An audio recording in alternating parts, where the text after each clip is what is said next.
Hi guys, स्वागत है आपका एक और इंटरेस्टिंग वीडियो में। तो भाई मतलब बहुत बहुत सारी चीज़ें हो गई कल से और आज के बीच में, जो कि मुझे आपसे मतलब बिना बात के मुझसे तो रहा ही नहीं जाता। तो मैंने सोचा आपसे भी बात कर ले थोड़ी। और हाँ भाई, कल का मैच कितना शानदार था यार। मतलब कुछ कुछ मोमेंट्स तो इतने शानदार थे कि भाई मज़ा ही आ गया देखकर। बात करेंगे उसके बारे में भी।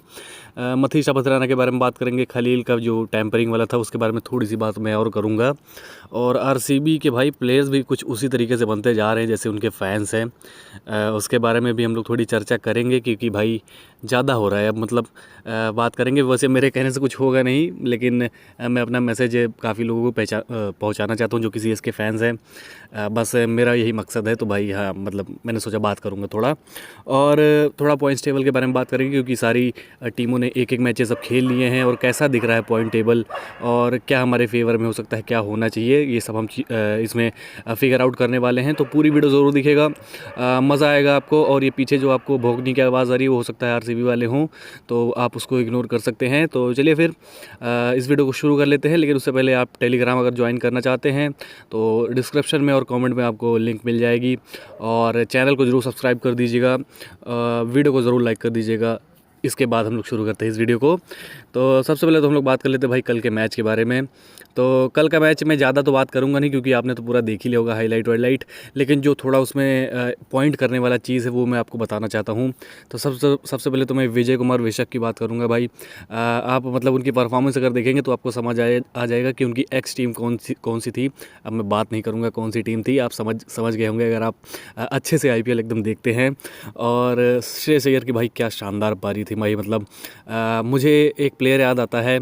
मतलब अगर वो उस पोजीशन में होता तो मुझे लगता है कि उसकी सेंचुरी हो गई होती। लेकिन श्रेयस अय्यर अनसेल्फिश बिल्कुल अपनी टीम के लिए खेले, और वही रन्स मुझे लगता है जो जो आखिर में शशांक ने बनाए थे, वही मुझे लगता है जो जीत में मतलब काम आए मुझे लगता है पंजाब के।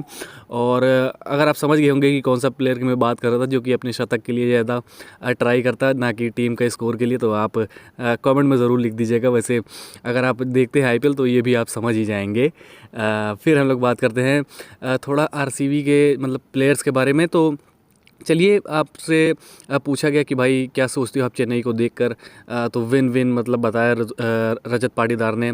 कोई बात नहीं भाई, 2008 से आप लोग नहीं जीते हैं। एक बार मतलब पिछले साल वो जीते, वो भी चिन्ना स्वामी में। चेन्नई में तो आप 2008 से नहीं जीते हैं। तो भाई मुझे तो स्टेटमेंट बिल्कुल समझ नहीं है, लेकिन कोई नहीं। डिल्यूजनल फैंस तो होते ही हैं, अब प्लेयर्स भी होने लगे हैं आरसीबी के। तो मतलब इसमें कोई मैं शॉक्ड नहीं हूँ, बस आपसे इतना कहूँगा। और मिस्टर जितेश शर्मा, जिनको मैं बहुत अच्छा प्लेयर समझ रहा था, बहुत हम्बल प्लेयर समझ रहा था, भाई वो भी मतलब ऐसा करेंगे, वो मुझे मतलब मैंने कभी सोचा भी नहीं था। उनसे पूछा गया कि भाई चेन्नई को देखकर आप क्या सोचते हो। तो भाई वही रेसिस्ट वाला इस समय जो चल रहा है इंस्टाग्राम पे, सब लोग बहुत लगता है कि बहुत शानदार जोक है चेन्नई का जब नाम लो तो ये जो बोलते नहीं है सांबर सांबर इडली डोसा जो भी बोलते हैं, वही मतलब बताइए जितेश शर्मा जैसे प्लेयर भी कर रहे हैं। मतलब आप एक प्रोफेशनल है, आपको तो ये सब नहीं करना चाहिए। मतलब ये बहुत गलत बात है। मतलब बस आप वेट करिए, 28 तारीख बहुत जल्दी आने वाली है। सभी के मुंह बंद किए जाएंगे, सभी को हम्बल किया जाएगा चेपॉक में। जो हमारी फोर्ट्रेस है सबको जवाब मिलेगा, बस आप चिंता मत करिए। और फिर जो आरसीबी फैंस उसके बारे में थोड़ी और बात करूँगा। तो जैसे मैंने कल की वीडियो में ही बता दिया था आपको कि भाई बॉल टैंपरिंग नहीं हुई थी, तो देख लीजिए कुछ हुआ। बीसीसीआई ने कुछ इन्वेस्टिगेट किया, कुछ नहीं किया भाई। तो ये जो आरसीबी फैंस बकते रहते हैं भाई, इन पे अंधा आंख बंद के मतलब विश्वास मत करिए आप। अब मैं आपको अपडेट दूंगा, बस उस पर आप विश्वास करिए। ये साले सॉरी, मैं गाली नहीं देना चाहता, उसके लिए मैं माफ़ी चाहूँगा। ये लोग मतलब हमेशा बस यही करते हैं, मतलब बेकार बातें ही फैलाएंगे। जो टीम जीतेगी और जो एक मीम में मैंने लगाया था कि भाई हारी मुंबई थी, जीती सीएसके थी, लेकिन दर्द किसी और टीम को हो रहा था। आप समझ सकते हैं कौन सी टीम को हो रहा था। तो भाई मतलब क्या ही बताया जाए, छोड़ो। अब हम लोग जो काम की बातें हैं उसके बारे में बात कर लेते हैं। तो सबसे पहले तो हम लोग बात करेंगे राहुल त्रिपाठी के बारे में और हमारे मिडिल ऑर्डर के बारे में। मतलब राहुल त्रिपाठी ओपनिंग करेंगे, चलिए फिक्स हो गया है। मैं भी चलो अब एग्री कर रहा हूँ धीरे धीरे।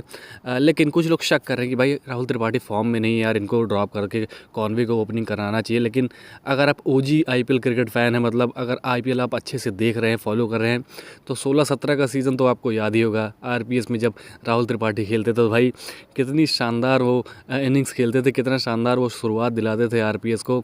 आप कैसे वो भूल सकते हैं भाई। मतलब मैं तो नहीं भूला, और मुझे वही ट्रस्ट आज भी है त्रिपाठी पे, क्योंकि फ्लेमिंग थाला और त्रिपाठी इनकी जोड़ी बहुत शानदार रहती है।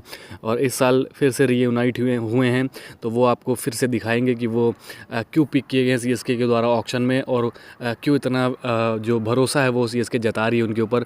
मुझे तो पूरा विश्वास है कि राहुल त्रिपाठी कमबैक करेंगे और एक शानदार कमबैक करेंगे, उसमें कोई दो राय नहीं है भाई। आप बस वेट करिए 28 तारीख का बस। फिर हम लोग बात करेंगे थोड़ा मिडिल ऑर्डर के बारे में। तो आप लोग उसको भी लेकर काफ़ी ज़्यादा चिंतित है, बहुत पैनिक कर रहे हैं कि भाई दुबे ने रन नहीं बनाया, सैम करन को बाहर कर दो, जिमी बर्टन को लेके आओ, दीपक हुडा को बाहर करो, विजय शंकर को खिलाओ। मतलब बहुत सारे आप लोगों ने तो मतलब ऑप्शंस दे दिए कि भाई हमारा मिडिल ऑर्डर एकदम फ्लॉप है, हम लोग ऐसे ही खेलते रहेंगे तो हार जाएंगे, अगर सचिन रन नहीं मारते तो हार जाते। भाई जो हुआ नहीं उसके बारे में सोच के क्या फ़ायदा। और रही बात मिडिल ऑर्डर के चलने की, तो भाई अभी एक मैच हुआ है, एक मैच में तो कोई भी मतलब जज नहीं कर पाएगा किसी भी प्लेयर को। ऐसे ही एक मैच से हम लोग नहीं जज कर सकते, मैं आपको जैसे कि बार बार बता भी रहा हूँ। तो आप वेट करिए भाई, 28 तारीख फिर से आने, मैं तो कहूँगा 2-3 मैच आप ना जज करिए। अगर चौथे पाँचवें मैच से भी अगर ये लोग ऐसा ही करते हैं तो फिर आप जज करना शुरू कर सकते हैं, और मतलब कमेंट भी करना आप शुरू कर सकते हैं कि भाई बाहर करो, बाहर करो, बाहर करो। और आखिरकार चेन्नई को बाहर करना ही पड़ेगा। लेकिन अभी आप जज मत करिए प्लीज़, और अपने प्लेयर्स पे भरोसा रखिए भाई, इतनी जल्दी गिव अप नहीं किया जाता अपने प्लेयर के ऊपर। मतलब जितना भरोसा आप जता सकते हैं, जितना कॉन्फिडेंस आप बूस्ट कर सकते हैं, कमेंट सेक्शन में इनके बूस्ट करिए, लिखिए कि भाई हम लोग आपके ऊपर भरोसा करते हैं। तभी तो ये लोग मतलब प्लेयर्स आपके कमेंट को देखेंगे, सोचेंगे कि भाई हमें बैक कर रहा है कोई, हमें उसके लिए परफॉर्म करना चाहिए। तो भाई मतलब मज़ा आएगा अगर आप ऐसा करेंगे तो। और मुझे तो पूरा विश्वास है, आप भी मतलब विश्वास रखिए कि ये सारे प्लेयर्स दिल से खेल रहे हैं चेन्नई के लिए और कम बैक भी करेंगे, सब कुछ हमारा सॉल्व हो जाएगा। और सैम करन के ऊपर तो भाई आप शक कर ही नहीं सकते, मैं आपको बताऊँ। शिवम दुबे के ऊपर भी शक नहीं कर सकते। हुडा को हमें चांस देना चाहिए भाई, इतने फ्लॉप सीजन्स के बाद आए हैं चेन्नई में, तो भाई थोड़ा तो टाइम लगेगा, लेकिन मुझे लगता है वो एडजस्ट कर लेंगे, मज़ा आएगा देखने में। बहुत जल्दी वो आपको अच्छे फॉर्म में भी दिखाई देंगे। फिर हम लोग बात कर लेते हैं थोड़ा अब जो मथीसा पत्राना की अपडेट है, क्योंकि वो सबसे ज़्यादा इंपॉर्टेंट अपडेट हो जाती है मुझे लगता है पिछले 4-5 दिनों से, 4-5 क्या 2-4 दिनों से यही चल रहा है कि भाई मथीसा पत्राना प्लेइंग 11 में होंगे नहीं होंगे, उन्हें इंजरी है कि नहीं है, वो पूरे सीज़न के लिए बाहर हो जाएंगे। आरसीबी वाले कुछ ज़्यादा ही भौंक रहे हैं भाई, इग्नोर करना। तो मतलब पत्राना के बारे में मैं बात कर रहा था, तो मैं आपसे बताता चलूँ, मेरे पास एक इन्फो है कि मोस्ट प्रोबेबली ये 28 तारीख तक फिट हो जाएंगे, प्लेइंग 11 में आपको देखने को मिल सकते हैं। और अगर मान लीजिए 28 को नहीं फिट होते हैं तो भाई उससे अगले मैच में आपको डेफिनेटली ये आपको खेलते हुए दिखाई देंगे, तो चिंता करने वाली कोई बात नहीं है। बहुत जल्दी वो आपको मतलब चेन्नई के कलर्स में फिर से एक बार दिखाई देंगे, वो नई जर्सी में चेन्नई के लिए खेलते हुए दिखाई देंगे। तो ये काफ़ी अच्छी खबर है मेरे हिसाब से, सभी फैंस के लिए खुश हो जाइए आप लोग। तो बहुत जल्दी मतलब आ रही है 28 तारीख, और मुझे वेट नहीं हो रहा है।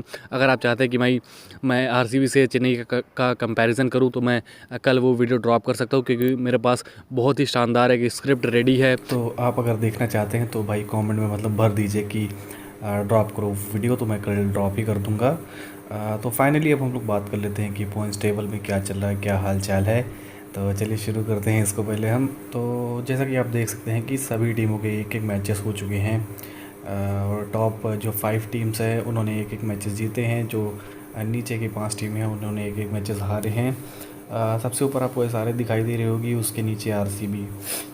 तो हमारा मैच आरसीबी से अगला होने वाला है, ये तो हम जीतने ही वाले हैं, जो कि हमारी एक पोजीशन कंफर्म कर सकता है टॉप पे। क्योंकि लेकिन उससे पहले जो 2 मैचेस हैं उनके रिज़ल्ट के बारे में भी हम लोग बात कर लेते हैं।